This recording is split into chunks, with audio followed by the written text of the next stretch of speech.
Bonjour et bienvenue dans Your Next Step, le podcast dédié aux femmes en transition professionnelle. Vous sentez-vous perdue, frustrée ou insatisfaite dans votre travail actuel? Avez-vous l'impression de ne plus trouver de sens dans votre mission quotidienne? Si oui, alors ce podcast est fait pour vous. Dans un monde en constante évolution, où le rythme s'accélère et où l'exigence est toujours plus forte, il est facile de se perdre et de ne plus trouver sa place. Le sens du travail s'effrite, laissant parfois place au doute, à l'épuisement et même au burn-out. Je suis Isabelle Veldeman, coach et spécialiste en PNL. Je suis passionnée à guider les femmes vers leur épanouissement professionnel. L'objectif de ce podcast est de vous partager des expériences, des conseils, des témoignages et des outils pour que vous puissiez vivre plus sereinement votre transition professionnelle et votre découverte de soi. Vous trouverez mon programme sur mon site www.isabelleveldeman.be. Ensemble, créons une communauté de femmes solidaires et motivées, où chacune pourra trouver le soutien et l'inspiration nécessaires pour réaliser ses rêves professionnels. N'oubliez jamais, vous n'êtes pas seul. Il est temps de passer à l'action et de prendre votre avenir en main.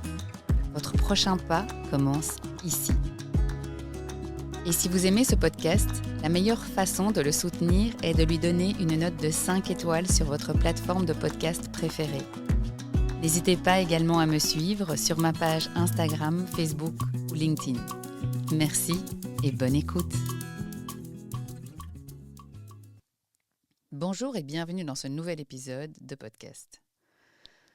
Aujourd'hui, on va explorer un outil fascinant, à la fois simple et puissant, qui peut transformer la façon dont tu abordes tes projets, tes rêves, voire même tes défis. Avant de commencer, j'aimerais que tu te poses cette question. Quand est-ce que tu as pris le temps pour la dernière fois de rêver en grand? Il faut savoir que derrière chaque grand projet, derrière chaque grande reconversion, chaque changement de vie, il y a aussi un rêve. Et si tu te sens parfois bloqué par le manque de clarté, d'organisation ou même par tes propres peurs, cet épisode va te donner des clés concrètes pour avancer. Cet outil s'appelle l'outil Walt Disney. Avant de plonger dans les détails, parlons de ce qui rend cet outil unique. Concrètement, à d'autres méthodes de gestion de projet ou de réflexion, l'outil Walt Disney ne se contente pas de te faire réfléchir. Il t'invite à incarner 3 rôles bien distincts: le rêveur, le réaliste et le critique. Ces rôles te permettent d'explorer ton projet sous tous les angles, du plus créatif au plus pragmatique. Et ce qui est génial, c'est que cette méthode est parfaitement adaptable à tes projets. Que tu sois seul ou en équipe, que tu sois au début de ta réflexion ou déjà engagé dans ton projet, tu peux l'utiliser pour clarifier tes idées, stimuler ta créativité et éviter les pièges. Alors, chacun de ces rôles, les 3 rôles, est bien spécifique. Tout d'abord, le rêveur, c'est-à-dire créer sans limite. Dans ce rôle, donne-toi la permission de rêver. Imagine-toi dans un espace où tout est possible. Pas de contraintes, pas de jugement, juste une liberté totale pour explorer tes idées. C'est ici que tu reconnectes avec tes aspirations profondes. Demande-toi, si tu pouvais tout faire sans aucune limite, que ferais-tu ? Quelle vie me fait vraiment vibrer? Qu'est-ce qui m'anime vraiment au fond de moi? Dans le cas d'une reconversion professionnelle, le rêveur pourrait imaginer une vie où tu travailles avec passion, sans te soucier des contraintes financières ou des jugements extérieurs. Ici, il s'agit vraiment de rêver et de mettre tout ce que tu as fondamentalement envie. Le deuxième élément, le deuxième acteur, c'est le réaliste. C'est celui qui va planifier. C'est-à-dire qu'une fois que tu auras laissé ton imagination s'exprimer, il va être temps de redescendre les pieds sur terre. Et le réalisateur va te permettre ça et va te demander comment puis-je concrètement réaliser tout ça. Ici, donc, on rentre vraiment dans le vif du sujet, pas dans le vif du sujet, mais dans le concret. C'est-à-dire, c'est le moment de poser des bases solides sur ton projet. Quelles compétences as-tu pour faire? Qu'est-ce que tu as besoin d'acquérir? Quels sont les détails réalistes? Quelles sont les ressources dont tu as besoin? L'objectif est de transformer ton rêve en un plan d'action.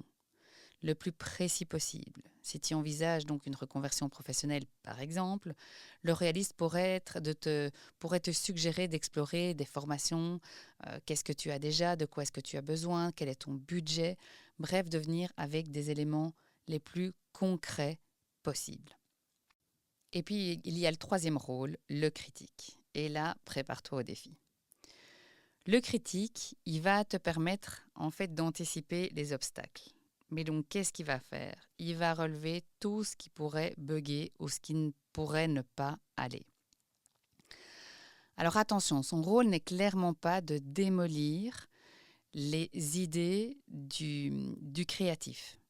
Il va plutôt ici être question de poser un regard plus objectif et de mettre en avant les points d'attention à avoir. C'est-à-dire à prendre conscience des risques qui sont associés, quelles sont les difficultés qu'on pourrait rencontrer, comment est-ce qu'on pourrait faire pour surmonter tel et tel souci. Donc l'idée, c'est vraiment de pouvoir aller débusquer ce qui pourrait ne pas fonctionner, mais sans démonter le projet de base. Parce que l'idée, c'est pas venir te décourager et de dire, voilà, ton projet n'est juste pas possible. Mais c'est vraiment de pouvoir mettre en avant quelles sont les difficultés que tu pourrais rencontrer et donc déjà anticiper les solutions que tu pourrais trouver. Alors, il faut éviter de tomber dans certains pièges avec cet outil. Parce que aussi incroyable et efficace qu'il peut être, ça reste une méthode qui peut être mal utilisée si on ne fait pas attention. Alors, sois attentif à certains éléments. Ne reste pas coincé dans un seul rôle. C'est-à-dire que parfois, on pourrait avoir tendance à s'attarder trop longtemps dans certains rôles, peut-être à trop rêver pour ne pas passer à l'action. Pour d'autres, ça pourrait être juste faire un plan sans jamais passer à l'action ou de passer son temps à critiquer pour ne pas avancer. Donc, vraiment, passer d'un rôle à l'autre, mais ne pas rester coincé dans l'un ou l'autre. On passe étape par étape. Le rêveur, le réaliste, le critique. Ne saute pas non plus une étape. C'est pas parce qu'on n'est pas très doué pour mettre les choses, sur papier, de pas être très structuré, qu'il faut louper l'étape du réalisateur. Chaque rôle a la même importance. Donc, on passe par chacun d'entre eux. J'aurais aussi tendance à te dire, évite quand tu rêves de déjà laisser le critique te dire « Non, mais ça ne va pas aller. » Non.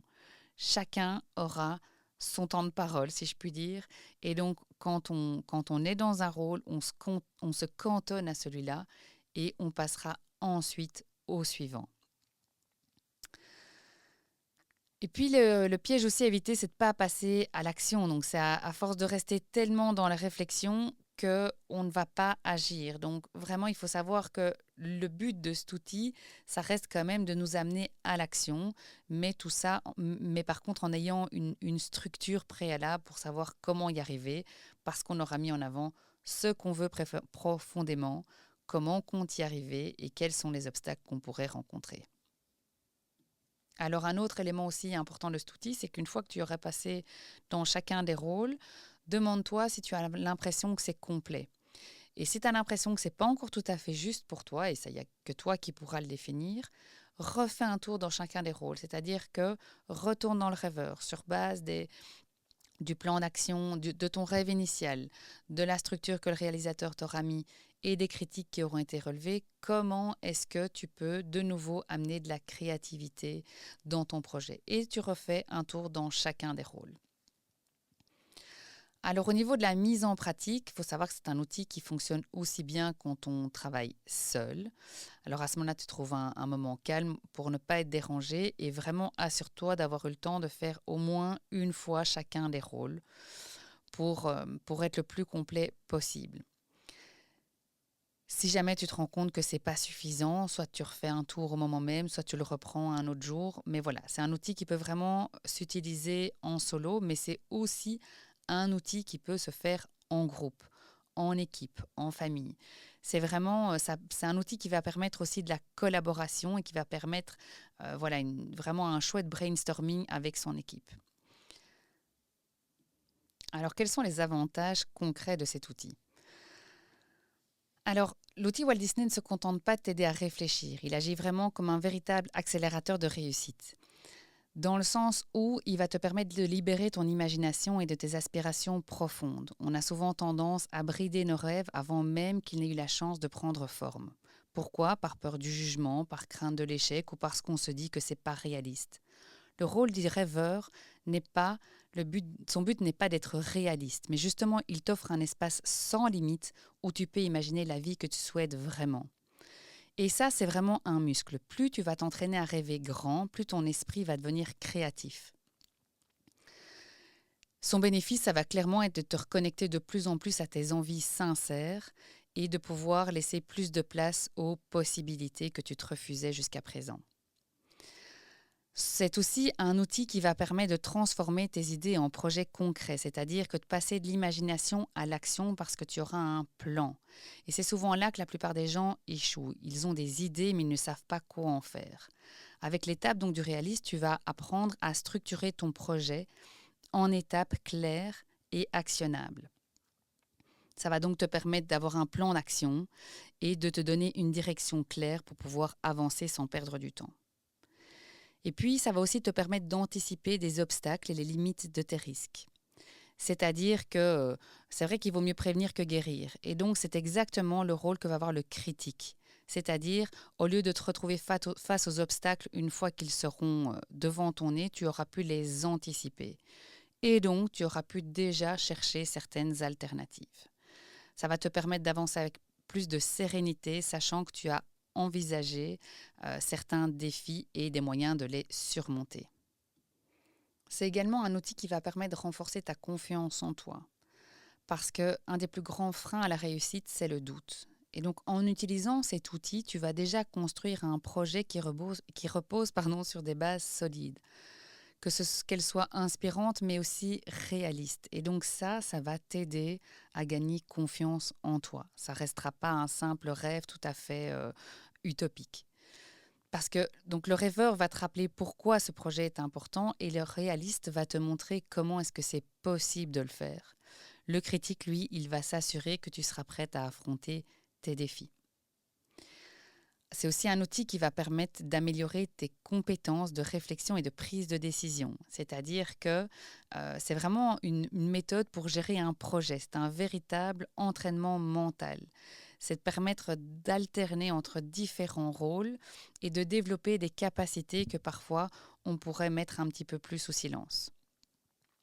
Tu vas donc devenir sans doute plus efficace dans ta manière d'aborder des problèmes, aussi bien dans ta sphère privée que professionnelle. C'est aussi un outil qui va te permettre de gérer, tes émotions ou ton stress pendant la réalisation de ton projet. Puisque tu auras réussi à analyser ton projet sur différents aspects, tu auras d'une part le rêveur qui va te permettre de rester dans ton enthousiasme et dans ton envie, le réaliste qui va te rassurer sur le plan concret et le critique qui va pouvoir canaliser tes peurs ou tes doutes là où ils ont vraiment lieu d'être. Donc cette approche te permettra de rester motivé tout en gardant un certain contrôle sur la situation parce que tu ne te laisseras moins submergé sans doute par le stress parce que tu auras géré ton projet de manière plus constructive. Et puis comme je le disais aussi, c'est un outil qui peut aussi être utilisé en groupe, c'est-à-dire que ça va aussi permettre une meilleure collaboration si on veut mettre des projets sur pied en groupe parce que chacun pourra faire chacun des rôles. Et donc ça permettra d'ouvrir le champ des possibles, de pouvoir voir quels sont justement les points de connexion entre les différents participants, mais aussi les points de divergence ou les craintes de certaines personnes. Donc voilà, c'est vraiment un outil qui peut être utilisé de plein de manières différentes. Et il peut aussi être polyvalent dans tous les domaines de ta vie. Ce n'est pas uniquement pour ta reconversion professionnelle, mais ça peut être simplement aussi pour trouver, quand je dis simplement, c'est une manière de parler, mais ton équilibre dans ta vie privée, dans ta vie professionnelle. C'est vraiment un outil qui va te permettre d'aborder une problématique ou une envie aussi bien sur le côté plus émotionnel que sur le côté plus rationnel. Tu l'auras donc compris, cet outil Walt Disney, c'est bien plus qu'une simple méthode de réflexion, c'est un véritable levier pour concrétiser tes rêves. Peu importe où tu te trouves dans ta vie ou ta carrière, tu peux l'utiliser pour transformer une idée floue en un projet clair et réalisable. Alors, quelle sera ta première étape après cet épisode ? J'espère que tu es prête à rêver, à planifier et à agir pour construire la vie que tu veux vraiment. Si cet épisode t'a inspiré, partage-le autour de toi et surtout, mets ces éléments en pratique, je te promets, ça vaut le coup. Je te dis à très bientôt pour un nouvel épisode et d'ici là, n'oublie pas, chaque grand projet commence par un rêve.